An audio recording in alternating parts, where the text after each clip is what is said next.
আপনি অন্য জায়গায় ছাত্র রাজনীতি করতে দিবেন না, লেজুর ভিত্তিক ছাত্র রাজনীতি বন্ধের কথা বলবেন, কিন্তু শিবিরকে আপনি কেমনে কোয়ালিফাই করেন যে ও লেজুর ভিত্তিক ছাত্র রাজনীতি করে না?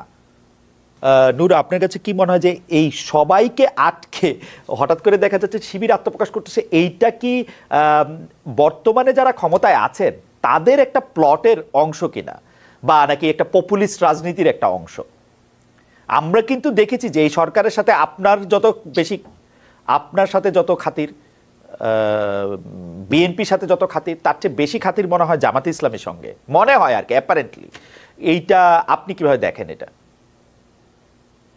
এখন এটা অনেকে বলছে, আমি অনেক প্রোগ্রামে গিয়েছি, সেম কোশ্চেন অনেকেই বলেছে যে বিএনপির আগে এমনকি রাষ্ট্রপতির সাথে 5ই আগস্টের মিটিং এও আমাদের সেনাপ্রধানও জামাতের কথা উল্লেখ করেছে, বা জামাত বেশি স্পেস পাচ্ছে, এরকম কথা আপনি বলছেন, ম্যাডাম বলছে, আরো অনেকগুলো প্রোগ্রাম শুনেছি। এখন আমি একটা রাজনৈতিক দল হিসেবে যদি আরেকটা দলের বিষয়ে বলি, তখন ভাববে যে সে আমাদেরকে পছন্দ করছে না, বা সে আমরা স্পেস পাচ্ছি এটা তার সহ্য হচ্ছে না। কাজে আমি বরাবর ওই জায়গায় না গিয়ে আমি যেটা বলতে চাই, ধরেন এই যে শিবিরের বিভিন্ন জায়গায় আত্মপ্রকাশ হচ্ছে, এখন এখানেও তো ধরেন বিভিন্ন পত্র পত্রিকা যেভাবে হেডলাইন করছে, মনে হয় এটা কি বলবেন আপনি, একটা মঙ্গল গ্রহ থেকে কোনো প্রাণী এসেছে যে সবার একেবারে হইচই করা লাগবে যে জবেই শিবির আত্মপ্রকাশ করলো, জবেই শিবির আত্মপ্রকাশ করলো। তারা এতদিন রাজনীতি করে নাই, এখন করছে, করুক তাদের মতো। এটা নিয়ে আমাদের তো হইচই করার কিছু নাই। দেখেন নূর, প্লিজ নূর, আপনার পয়েন্টটা দেখেন।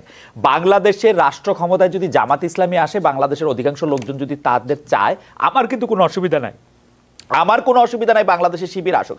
প্রবলেম তারা এখানে ছিল। এখন একটা যেটা পরিস্থিতি হয়েছে, এই বৈষম্যবিরোধী আন্দোলনের এখন রাজনৈতিক দল ঘোষণার পরে এখন কিন্তু শিবির আর সেখানে তাদের কর্মকাণ্ডের সমর্থন করছে না বা করবে না। ছাত্র অধিকার কিংবা ছাত্র দল সেখানে কেউ করছে না, কিন্তু একটা গ্রুপ তৈরি হয়েছে যারা বিভিন্ন পরিস্থিতি নিয়ন্ত্রণ করার জন্য পরিকল্পিতভাবে বিভিন্ন ইস্যু ক্যাম্পাসে ক্রিয়েট করছে। যেমন